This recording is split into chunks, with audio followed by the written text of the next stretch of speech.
இவர் எங்க ஊரு ராஜா தங்கமான ராஜா இவர் எங்க ஊரு ராஜா தங்கமான ராஜா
நாங்கள் எல்லாம் வெளியே நின்று மன்னருக்காக காத்திருக்கும் போது நாங்கள் தயங்கி தான் உள்ளே போக வெளியே நின்று கொண்டிருந்தோம், உள்ளே போகாமல்.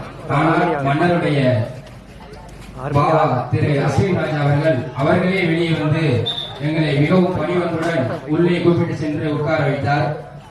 அஸ்வின் ராஜா அவர்களோடு வேலை செய்வர்கள் பலர் இருந்தாலும் ஆனால் அவரே வெளியே வந்து அரண்மனை வெளியே வந்து எங்களை கூட்டி சென்றது ஒரு மிகுந்த மகிழ்ச்சியையும் நெகிழ்ச்சியையும் ஏற்படுத்தியது.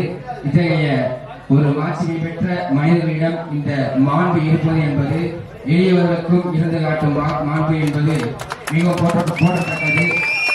இப்போது மன்னர் குமரன் சேதுபதி அவர்கள் இத்தகைய மிகப்பெரிய ராமநாதபுரம், விருதுநகர், சிவகங்கை, திருநெல்வேலி போன்ற பல்வேறு மாவட்டங்களை இணைத்து ஒருங்கிணைந்த ராஜா இருந்த போதிலும் மிகவும் எளிமையாக வாழ்ந்த மனிதர் மன்னர் குமரன் சேதுபதி என்பதும் அத்தகைய எளிமையின் சிகரத்தை கொஞ்சமும் மிச்சம் வைக்காமல் அப்படியே எளிய மக்களோடு மிகவும் அக்சசிபிளாக, அதாவது எல்லோரிடத்திலும் பழகுவர்களாக, பேசுபவர்களாக, நாம் சொல்வதை கேட்பவர்களாக மன்னர் நாயக சேதுபதி இருந்தார் என்பது எங்களுக்கு இந்த குலத்தில் பிறந்ததற்கு நாம் பெருமைப்படுகின்றோம்.